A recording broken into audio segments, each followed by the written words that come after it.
Квинтесенција со Ацо Станковски. Квинтесенција доаѓа од Аристотеловата филозофија за конституцијата на светот и постоењето, кое е конспирирано како комбинација од 4 елементи: земја, вода, воздух, оган. А петтиот елемент, кој ги соединува сите и ги регулира, е наречен квинтесенција. Неговото поимање е блиско до постоењето на духот во метафизиката или како космичка интелигенција во езотеријата.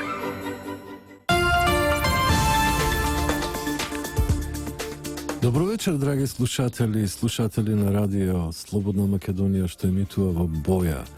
Еве повторно овој понеделнички наш рандеву на брановите на РСМ.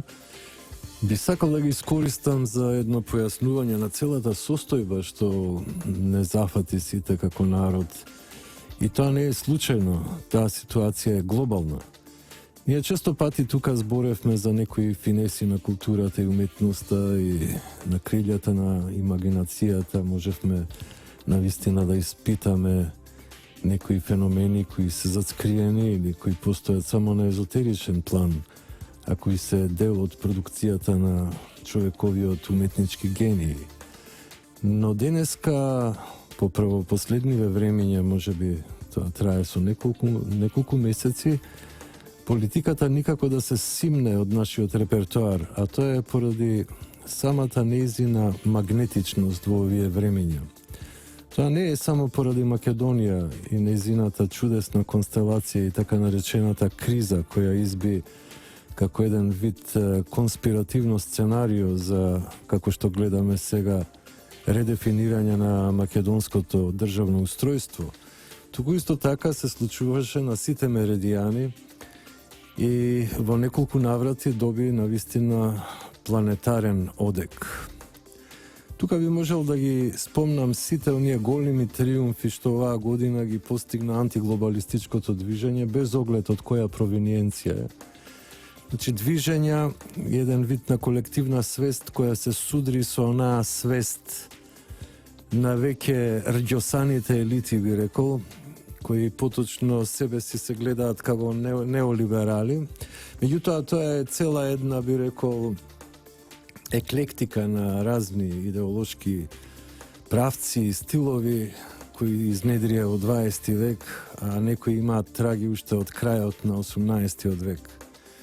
Би рекол дека се работи за ситуација во која политиката полека влегува во времето на постмодерната. Обично политиката е конзервативна затоа што се бави со реалноста, а реалноста инертна. Таа се базира на материјалните принципи кои се на некој начин петрифицирани во светот. Но кога ќе дојде времето да се направи чекор, да се промени самата димензија на фреквенциите на постоењето, тогаш едноставно доаѓаме во ситуација кога оние имагинарни аспекти кои се провлекуваат во уметноста, во сите гранки на уметноста, како еден вид експеримент на човековата колективна свест, полека, но сигурно на крајот, значи второто продолжение е науката, тие се редефинираат, се преиспитуваат со целата скепса на човековото искуство и конечно, кога ќе го прејдат филтерот на науката, тие влегуваат во зоните на политиката, а политиката е всушност нашата колективна функционална свест. Тоа е една шема или систем кој полека цивилизацијски се гради и која служи секако, кој систем всушност служи за нашето обстојување, нашето движење, интеракции. Едноставно современиот човек без тие аспекти, без политичкото, без цивилизацијското би бил осуден на повторно учење на оние природни закони кои веќе на некој начин сме ги заборавиле и нашите тела и нашите души веќе со голема тешкотија би влегле во еден таков ретро зафат. Значи, тешко би се претвориле во оној доблесен дивјак на Жан-Жак Русо или уште потешко во Тарзан на Едгард Райс Бороуз, познатиот, романописец на авантуристички романи. Во секој случај, тешко би било да се вратиме назад во пештерите и во џунглите од каде што изникнавме електронски, што би се рекло, суштества кои имаат капацитети да управуваат со одредени енергии на космичко ниво и кои полека го, нели, со своите артифицијални вештини успеа да го осветлот мракот, а потоа, нели, да се вивнат и во Вселената, а да не зборам за сите комуникативни аспекти и сите дисплеи, и сите, нели, технолошки иновации кои се постигнати во последниве милениуми. Но би истакнал дека последниот век, 20 век, беше навистина ризница на чуда технолошки, би рекол дури една ерупција од тој аспект на човековата креативност. Но сега запаѓаме во едно бунило, би рекол, во една многу уште посложена одлука за човештвото, во кој правец би се движело човештвото. Секако дека човештвото има многу аспекти, огромен избор, затоа што постојат безброј димензии кои функционираат иманентни едни на други, а не си попречуваат. За да ви биде појасно тоа од некој сајентифички аспект, би го посочил самото радио, кое го употребуваме како медиум за комуникација во случајот, и сега во истиот момент имате безброј фреквенции на разни електронски медиуми, радии и телевизии, да не зборам за други аспекти, нели, на комуницирање и други системи кои функционираат во истиот глобален етер, но тие секако сепаратни светови кои во контекст на една фреквенција создаваат цел еден универзум, отвараат простори безгранични. Исто така, нели, во компјутерските мемории, во сите тие системи може да се види таа енормна способност на човека да го совлада проблемот на полниот простор, да направи алтернативи и да влезе во една сосема нова димензија на празниот простор, кој од секогаш големите умови, мудреци, научници кои влегле во сферите на метафизиката, поагајќи од самата наука, нели, кои станале еден вид профети, а да не зборам за разни интуитивци, спиритуалци и гуруи, кои едноставно влегле во тајната на тој бескраен фактички простор за кој самиот Тесла зборува, а кој има огромни капацитети енергетски и когнитивни. Но еве ние во овој наш свет, нели, што еден од кандидатите за пратеничко место, Стево Пендаровски, или како веќе се викаше, не нарече, нели, стока, значи во овој свет на стоката која функционира во некои одредени коридори на своите бескрајни трла, мораме да се движиме, нели, да се грижиме за политичкото, зашто ако тоа отиде во сферите на хаосот, тогаш и нашите лични екзистенции ќе бидат загрозени и целиот оној мир и хармонија што човештвото или една општествена заедница го има, ќе се претвори во неред и во ужас. Најблиски на тие состојби се секако војните, кои повторно произлегуваат од нерешени политички прашања, кои на крај се претвараат во оружени конфликти, влегуваат во фаза на голема и долга омраза и одредени супер агресивни чувства кои може да потројат и со децении. Тоа ние го гледаме и се уште имаме отворени конфликти во одредени делови на светот кои никако не се завршуваат. Но да се вратиме, нели, на острата политика, зашто таква беше и оваа година, да повторам, кога боговите војуваат, музите молчат. Оттамо и таа чудна прикриена улога на уметноста во овие денови, таа едноставно како некој мудар сеирџија гледа од страна и собира информации, собира инспирација за кога ќе дојде моментот, нели, на сталожување на ова неверојатно политичко разбуркано море, кое не е само кај нас, туку и во светот. Тогаш ќе се искажат многу просудби, судови, визии на уметниците, па и на научниците во ендефекта. На крај политиката, нели, ќе треба да се соочи со тоа огледало, зашто уметноста е огледало на сите можни аспекти што се создадени. Тоа е една повластена божанска позиција која е директно под юрисдикција на главниот, нели, космички архитект, кој едноставно ги координира нештата и токму преку уметноста во една синергија со човештвото се создаваат новите аспекти, новите визии, новите простори, когнитивни простори за сите нас кои живееме во овој универзум. Како и да е, оваа година, значи, имавме 3 големи, моќни ивента. Првиот беше Брекзит, тука беше првиот голем извојуван меч на антиглобалистите и сите оние кои веќе престанаа да бидат слуги и робови на хипнозата на светската олигархија и плутократија, на светските неолибералистички, квазиидеолошки, еклектички комбинаторики на воспоставување на некаков тип на поредок. Контра тоа, значи, имаме ситуација во која таа тврдина, нели, на сите тие елементи кои веќе најмалце 30 години управуваат со светскиот поредок, беа на некој начин подрушени. Едноставно беше направена дупка во нивната, да речеме, колективна ментална тврдина. Потоа дојдава на ред изборите во USA, каде повторно имавме, нели, тоа беше како некој final countdown, но не е тоа вистинскиот final countdown, каде што директно се судрија оние така наречени популистички сили, а ја ги викам народни сили, кои застана зад Трамп, и повторно елитните сили и сите тие квази шатро структури помодарски кои мислат дека се прогресивни сили, но всушност придонесуваат за голем неред во светот. А неред во овој случај воопшто не ни треба, зашто ние растеме како популација. Човештвото веќе стана 7,4 милиарди луѓе.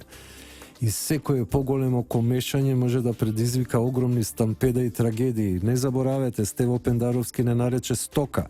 Од некоја, може би, дарвинистички аспект на гледање и сме стока, но од позиции на уверување дека ние сме енигма, космичка енигма и такво едно сотворение на неименливото, што на вистина секоја комперација со стока е еден вид на мисловен греф. Но во контекст на еден цинизам или цинички хумор, зашто да не Стево Пендаровски извонреден елемент или мотив за вариации на тие црномурести хумори, нели, така драги на англосаксонскиот свет. Во секој случај сега дојдовме до таа епска војна помеѓу Трамп и Хилари Клинтон, нели? Трамп, кој е представник на една светла, фамилиарна, традиционална концепција на живење, кој е бериќетен, но исто така и ја представува полнотијата на природата со неговата хетеросексуалност и со неговото татковство и дедовство, нели? Гледате колкава е тоа фамилија, какви се тоа чудни енергии и биолошки, и културни помешани, нели? Милиардите се топат со некоја чудна, скоро бестијална еротика, но сепак во рамките на еден дионизиски концепт кој е здрав, а не перверзен, зашто човекот нити е педофил, нити е па некаков тип на агресивен сексист, како што сакаа да го портретираат медиумите блиски до Хилари Клинтон. Од друга страна, имате една обскурна фигура, анженерал омразена и на американската и на светската политичка сцена, не поради тоа што е таква каква е, нели? Туку пред се поради нејзините политики кои натера милиони луѓе да страдаат, посебно на Блискиот Исток, но и на Балканот. Таа го доведе светот на работ од Трета светска војна. Тие принципи нивни на една тотална хипокризија, на сваќање на слободата, тоест либералноста како можност егото да надвладее над сите други морални критериуми, всушност ја кутна доле, ја пеплоса, нели, тој полнокрвен американец кој зрачи некаква чудна енергија од себе, која е во основа позитивна и кој сакаше уште во самото предизборје, не тактички, значи отворено, искрено, да му подаде рака на господинот Пјутин, доколку биде избран, ја победи таа чудна темнина, нели, таа чудна дегенерираност со која Хилари фантастично играше цело време, но не успеа против Божјата волја, би рекол на краиштата, да сумирам. Беше фантастично тоа, победата на Трамп веќе навести дека ќе се менуваат многу нешта во светот. Сега тие нешта се уште на некој начин трајат по инерција, но се гледа како тие успоруваат, забавуваат, све повеќе и повеќе им се гледа крајот. Дури и на локалната сцена. Вчера исто така референдумот во Италија го кутна Ренци, кој беше еден од последните миленици на Сорос. Во Европа секако тука висат и Меркел и Оланд. Ќе има огромни промени во светот, посебно во западната хемисфера. Источната е некако трајна, целисходна, обстојува, ретко се менува, држи до некој еволуцијски концепт на постоење, на цивилизацијско постоење, но би рекол дека всушност се држи до вечноста. Затоа и Кина е во континуитет цели 4000 години цивилизација. Со сите експерименти, дури и падот на комунизмот кај Кина дојде во некој чуден модератски начин на оперирање, дојде до чудна еклектика, поставување на капитализмот, на либералниот капитализам во некоја толеранција, во некој соживот со монопартизмот комунистички. Тоа е наистина еден феномен кој треба да се проучува, но факт е дека веќе 30 години Кина има секоја година GDP раст од 10%, а нивниот GDP од $150, 74-та денеска е $7,400. Тоа е една колективна свест на која секој што сака да генерира цивилизацијска моќ може да се угледа. А сега, драги слушатели, малце пауза со музика и реклами, како и што е вообичаено.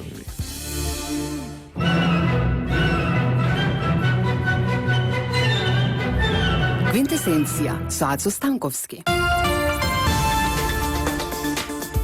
Значи не беше само Најджел Фарадж, тој чудесен британски джентлмен кој беше звезда на Брекситот. Многу битно за тој чудесен исчекор на британската империја или држава од стегите на ново болшевичкиот комерсаријат наречен ЕУ. Всушност беа кралицата и секако најмногу од сите Rolling Stones, нели, кои се изјаснија за Брекзит. Во секој случај јас би кажал дека овие два елемента се само дел од една цела окултна ситуација која човечката колективна свест на планетарно ниво ја работи спонтано, нели?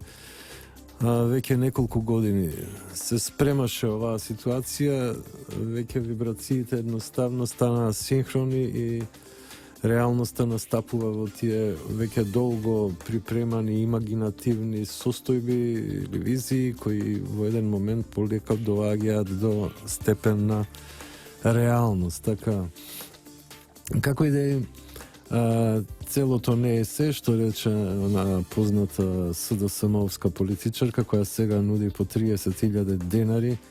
Се надевам дека тоа го прави од својот джеп. Не знам дали македонскиот народ ќе биде спремен да исплаќа толкави големи суми. Но како што стојат статистиките, изгледа тоа ќе биде само уште една од големите предизборни приказки или, ако сакате поточно, лаги на таа чудесна, веќе надреална партија, би рекол. Како и да е, значи целото е ако има се и конечно не е само приказката тука битна за Брекзит и за Трамп win, туку исто така третиот аспект, нели, за тоа тројство, за тоа тринити да се соедини и да направи едно цело. и така да профункционира новата реалност на планетата, секако погодилата е оно што ќе се случи на 11 овој месец. За 5-6 дена, драги слушатели, дова и третиот аспект на целата оваа приказка, а тоа се овие македонски избори кои постфестум ќе добијат свој коднейм и ќе влезат во овој цивилизацијски момент, овој спиритуален момент кој се случува по секако волја на космичката свест, но безпоговорно ќе зацари како еден нов концепт на ниво на западната хемисфера. Се надевам дека ќе биде френдли и дека сите неправди на некој начин ќе бидат изгладени, а некоја нова инспирација ќе влезе во структурите на човечките заедници. Предпоставам по-креативна и по-продуктивна, а може би и по-имагинативна. И за нијанса по-весела, нели? Откако се ослободивме полека, тие се уште се тука пипци, но полека слабе е нивната моќ, полека стануваат индолентни како да влегуваат во некоја хибернација. Ете, тоа се случи, уште овој нов елемент, нели, кој ја го викам вишната на шлагот, а тоа е оно што ќе се случи на 11. Сега да влеземе во нашата реалност, на нашата политичка сцена. Прво сакам да ви кажам како е сето тоа поврзано на сите нивоа, и екзотерично, и езотерично, и еволуциско, па и технолошко, и секако како едно глобално патување низ вселената, низ простор времето на човештвото, со сите своји аспекти, нели? Човештвото е еден гигантски мозаик, а сите тие камчиња се разни култури кои го прават такво какво што е, но во секој случај е многу битно секој камче да биде на своето место и тогаш е цело, зашто има се и ја гледаме целата слика, нели? Таа прекрасна слика, која всушност ја слика космичкиот ум или големиот космички уметник или Господ, ако сакате. Во секој случај, ние сакаме секој живо битие кој има нешто боженско во себе, кој има свест и кој има душа и кој има имагинација и кој е духовно, сака, нели, да ги види тие најбитни слики на постоењето. Тие глобални, но исто така и тие локални слики, тие космички слики, но и слики на нашата непосредна реалност, па и на нашата внатрешна душевна реалност.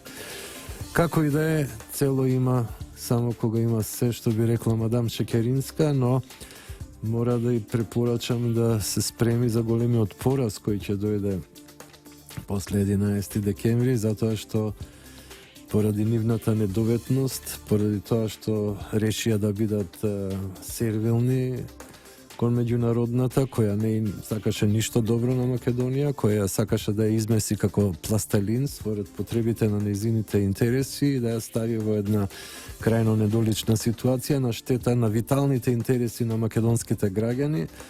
Сега, кога таа опција веќе пропадна, однесена со големиот космички ветер на промените кои настапи во Европа со Брекзит и во Америка со Трамп win, веќе имаме последна таа фаза која всушност ќе иницира нови процеси, тоа е спојување на Евроазија со западниот цивилизацијски комплекс, така да ќе дојде до оно што многу пророци, многу луѓе од исто така од футуристиката, како еден концепт научен, па а да не зборам за уметниците, едноставно го видоа во своите медитации, во своите сништа, во своите моменти на контемплација. Значи сега ќе имаме големи промени кои се надевам ќе бидат наарно. Што вели Насради Ноџа, после лошо иде добро, па сега тој суфистички мудрец да го следиме во целата негова беневолентност и да тргнеме во правец на една позитивна верба во некои подобри решенија за нашите судбини и за нашата екзистенција. Како и да е, да не беше толку смешно, да речеме, ќе беше трагично, или да не беше толку трагично, ќе беше смешно, но во секој случај би сакал да додадам дека нашата политичка сцена полека зовирува и овие избори, дали поради тоа што ги чекавме, нели, ова е како трета среќа некако, двата претходни беа одложени, едниот на 24 април, а другиот на 5 јуни, некако како да добија огромна маса, некое забрзување страот, но и огромна енергија, па дури самиот контекст, нели, наративот кој се случи на сите нивоа, не внесе во една ситуација, би рекол, на референдумска ситуација, на да се биде или да се не биде, нели, да се преживее или да не се преживее. Во огромната желба на опозицијата да дојде конечно власт после 10 години и со целото замешателство, нели, на сценаристички, на било кој логистички, секаков план на меѓународната која е сега во одење и во расформирање, среќа наша, фала му на Севишниот, се случи да опозицијата влезе во еден аранжман кој е навистина недоличен, кој е нечовечен, кој е аморален. Покрај сите нивни лаги, аморалности, да не зборам за нивната програма, идејно, нели, превземена од ВМРО, само надуена, исфорсирана и демфувана, и од друга страна тој естетски аспект, дизајнот земен од една ултра десничарска партија од Србија наречена Двери, се покажува како првиот слој на недоличноста, на аморалноста, на некреативноста и конечно на лажењето. А кога политичар лаже и кога е фатен во лага, тогаш нема шанса народ да му даде доверба. Барем оној здрав дел од народот кој има некаква по-солидна перцепција за општествените афери во кои живее. Во никој случај не сме да се пушти на сцена политичар кој е веќе верифициран лажго. А ние тоа го имаме во овој предводник на опозицијата. Навистина, неговите лаги веќе добиваат антологиски својства. Сигурно ќе влезе во енциклопедијата на големите лажговски, како што е тоа, например, Феликс Крул или Джузепе Казанова. Пардон, тој беше љубовник, мислам на Минхаузен. Но и Казанова знаел да подлаже, нели, неговите мемуари се прекрасни со една гигантска имагинација која на крај делува дури фантазмагорично. Но ете, Казанова е брендиран како голем љубовник, а тука ќе го внесеме, но и алхемичар, така, тука ќе го внесеме баронот Минхаузен, кој е фиктивна личност, но е символ за една голема лажовност, каква што овој опозиционер, нели, ја има, и тоа надарене, можеби од таа огромна надареност со способност за лажење, за фиксација на разни личности кои живеат во него како чудни карактери, па од тамо произлегува таа способност така уверливо да негира нешто што е документирано, што е во опрека од она што тој се обидува да го затачка или да го изнегира, да го снема, но десетици и десетици документи на кои тој се искажува токму спротивно од она за што говори кога зборува пред етнички македонци, дали кога оди во места во Македонија кои се главно населени со етнички македонци. Таа лага која е видена, мислам, ја гледавме сите овие години, а сега посебно после аферата во Берн, нели, каде што е снимена, тоа е тази афера, веќе се покажуваат сите контури на самиот комплот. Ја не верувам дека би бил толку глупав, нели, да влезе во ваков аранжман кој ќе го објаснам откако ќе го направам ова интро, нели, околу целиот аранжман. Предпоставувам дека тој аранжман е направен повторно од оние палисади тамо што се на Кале и дека всушност тоа било едно сценарио, но сценарио кој има во себе една темелна грешка, а тоа е предвидувањето на состојбите во светот. Значи, тоа сценарио би можело да профункционира во случај да победеше Хилари Клинтон и неолибералистите, сапортерите на опозицијата, нели, која би добиле една добро втемелена власт и повторно можност да прават што сакаат, нели, во континуитет, што на некој начин би ги забетонирало, а нивните тенденции, нивните менталитети и карактери на некој начин би биле афирмирани на егоистички план. Но тоа едноставно не се случи. Божјата интервенција го спречи тоа чудоредие, кој ќе беше лошо и по нас, но и по светскиот мир, зашто се претпоставуваше дека доколку Хилари дојде на власт, веднаш ќе беше активирана војната во Украина и тие состојби во Сирија и ќе дојдеше до директен конфликт помеѓу Руската Федерација и Соединетите Американски држави. Но, фала му на Севишниот, тоа не се случи. Што се однесува до оваа наша вишна на шлагот, нели, која треба да се инкарнира негде на 11 декември оваа година, во неделата што доаѓа, едноставно се гледа како целата концепција на СДСМ и нивните трабанти, нели, и сателити, се распаѓа на сите нивоа, дека тоа пропаѓа едноставно, дека целиот сценарио е веќе демаскиран и деконструиран. Се гледаат сите обиди да се создаде тоа што требаше да се создаде, но пак би го цитирал Мик Джегер, but it's all over now. Значи, завршена е оваа приказка и веќе треба да се соберат, што би рекла Мирка Велиновска, тие пајажини кои висат насекаде по планетава, кои се веќе обезвластени, каде што веќе центарот им е демонтиран. Всушност, тоа ќе се случи за неколку месеци. Тие се уште се во некоја оперативна фаза, но се гледа дека немаат перспектива, значи ги пука депресија и не инвенција. Немајќи инвенција, тие едноставно стагнираат и се раслојуваат. Зашто тоа е динамички систем кој ако не се подхранува со нова и нова агресија, тој веќе се врти против себе и почнува да се раслојува од внатре. И тоа ќе се случи, и тоа се случува, и тоа е веќе видливо. Сега, обидот да се добијат гласовите на албанците од страна на Заев ќе му приреди ужасни проблеми со албанската етничка заедница во Македонија, посебно кога ќе се сумираат нештата. Прво, тука нема доволно број луѓе, нели, од албанска провиниенција, етничка, кои едноставно последниве години се иселиле, и тоа го видовме според оние статистики, оние показатели, каде што од тие 200.000 луѓе што се иселиле, 190.000 се со албански бекграунд.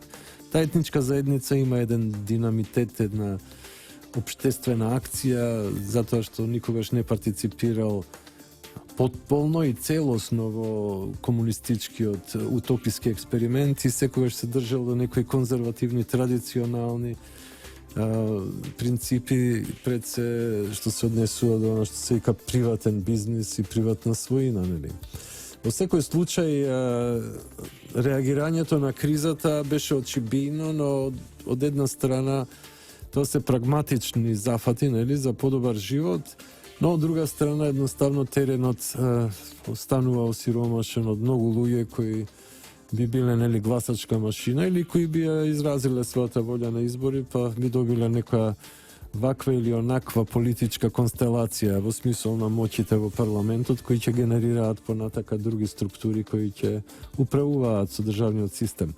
Меѓутоа, во случајот едноставно гледаме дека недостасуваат луѓе, а се накотија многу партии. Кај албанците 5 партии кои се конкурентни, посебно Беса, да речеме, која ја фаворизираат како некој New Star on Albanian Political Sky. Но да видиме, ќе се види. Некои ја поврзуваат Беса со Ердоган, дека всушност волјата на Ердоган е од албанските партии Беса да добие значителен коефициент од албанските гласови, но исто така тука постојат и традиционални, нели, гласачки преференции. Денеска ги видовме на анкетата на Павел Шатев, например, дека Дуи Али Ахмети водат. Потоа е Тачи и Беса негде тука, но ќе видиме што ќе се случи. На крај самите аргументи од гласачките кутии ќе покажат кој колку добил и како ќе се постави во однос на формирање на новата влада. Што се однесува до Заев, тоа едноставно упадна како слон во порцеланска, нели, работилница, и ако повеќе неговото име реферира на некое глодарско животно. Сепак по се изгледа дека он некако хипертрофирал и дошол до состојба да руши све околу себе, да ги сруши сите мостови. Како што многу аналитичари нели прогнозира оваа авантура на додворување на албанскиот електорат ќе му донесе многу неволји, затоа што за еден албански глас ќе си отидат 10 македонски гласа. И после секако ќе му биде криво грдото лице на македонецот. Во неговите очи сигурно изгледаме како некакви Франкенштајни, иако ја гледам прекрасни, пријатни физиономии кај сите граѓани на Македонија, нели, тоа е сепак еден медитерански топол народ, полн со позитивност, го обожава сонцето, сервилен е, френдли е, сака да биде добар домаќин, нели, гостопримлив и така натака. Но како и да е, сега кај овој господи, нели, овој чуден глодар од Муртино, едноставно грдо му е сето тоа и тој сака да создаде една поубава утописка реалност која за жал нема да се случи, нели, напротив ќе биде разрушена во парен парче и чинам нема да може да се свести што му се случило. Затоа што ги доведе работите во такви констелации, до такви неможни позиции, до уцена на сопствениот народ, до проблематизирање на македонската држава која е добиена со помош на стотици илјади жртви. Стотици илјади жртви гинеле и се труделе и се давале себе си за ова што го имаме денеска. Една суверена држава која иако функционираше како банана република, како некаква што се вика творба политичка која беше на минимум на својот суверенитет, но сепак барем юристички, да речеме, си го има она што го заслужува како устав и како закон, иако и тој беше дерогиран со тој чудесен рамковен договор кога изби конфликтот, а кога ние бевме најголемиот лузер фактички во регионот, благодарејќи повторно на тие чудни воени игри на Клинтонови, нели, кои се случија во 90-тите. Како и да е, народот помни и народот нема да дозволи повторно да биде прелажен. Значи се работи за една чудна инсуинација. Ако на народот политиката не му е јасна поради нејзината сложеност, ќе кажам таа не е воопшто сложена, таа е едноставна. Но нејасностите доваѓаат од подмолноста, хипокризијата и лажењето на поедини актери. А тука имаме и каков голем лажливец. Тој е фатен, снимен во Берн како збори едно, потоа на митинг се дере и збори сосема друго. И човек се прашува дали овој човек е ментално болен. Може би се работи и за тоа. Може би конечно планерите за десолуција на Македонија морале да најдат еден таков, да речеме. Тоа не е прв пат во историјата, да речеме, ментално пореметен човек, кој едноставно ќе биде на некој начин диригиран и ќе биде усмеруван, а неговата ментална вариабилност е идеална подлога за пласирање на разноразни идеи кои се помалку или повеќе, нели, надреални, би рекол, сулуди или идиотски деструктивни. Но како и да е, доаѓаме до моментот кога му го даваме на Бога Божјето, а на Цезар Цезаровото.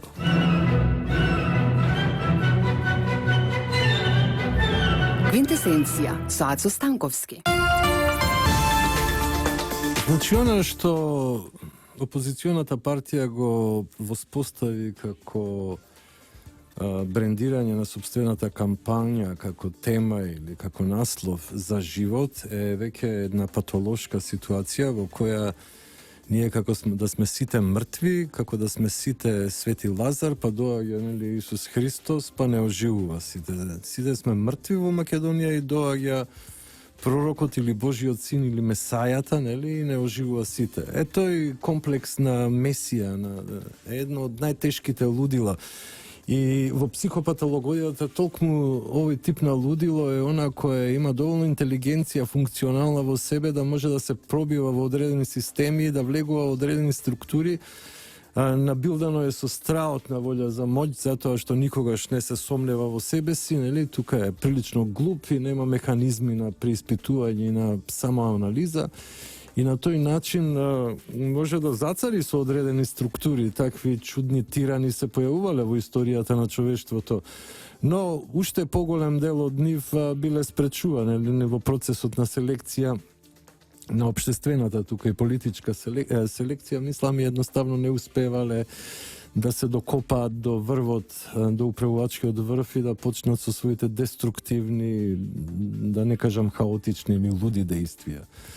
Затоа ова за живот самото себе се изаде на некој начин, навлегувајќи во чудни аранжмани со албанскиот фактор, на крај кој ќе испадне огромен мањак, нели недостаток на пратеници избрани, ќе почнат меѓу себе да се окривуваат, а верувам дека тука Заев ќе си има огромни проблеми со одредени луѓе кои ќе бидат незадоволни излезени од овој избирачки процес поради X причини.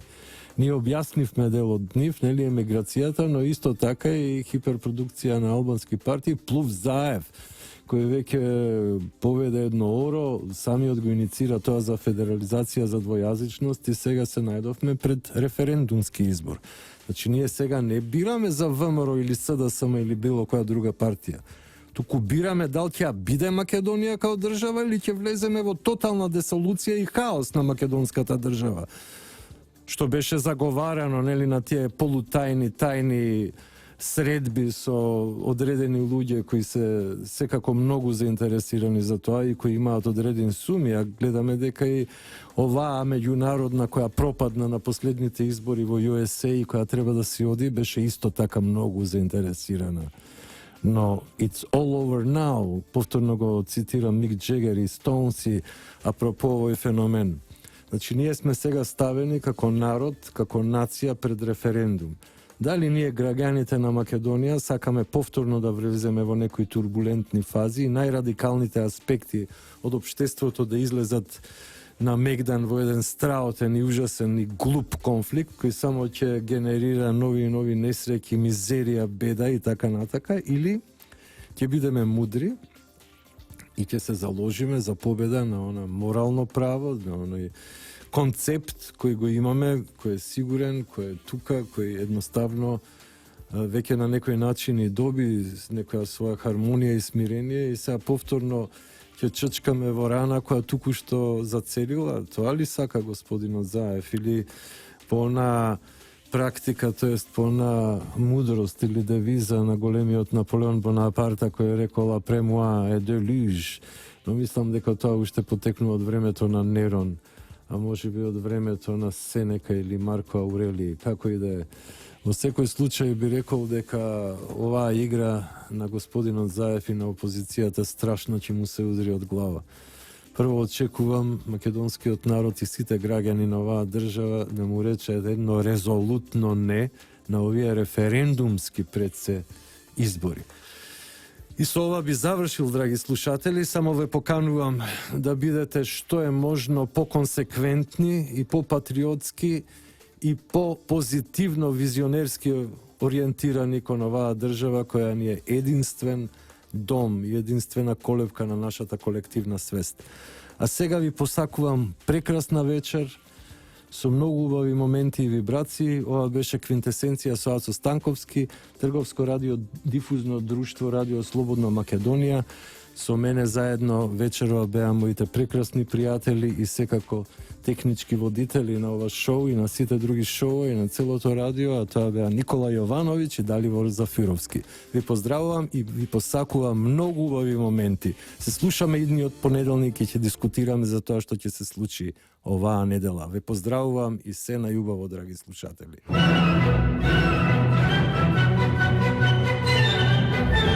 Квинтесенција со Ацо Станковски. Квинтесенција доаѓа од Аристотеловата филозофија за конституцијата на светот и постоењето, кое е конспирирано како комбинација од 4 елементи: земја, вода, воздух, оган. А петтиот елемент кој ги соединува сите и ги регулира е наречен квинтесенција. Неговото поимање е блиско до постоењето на духот во метафизиката или како космичка интелигенција во езотеријата.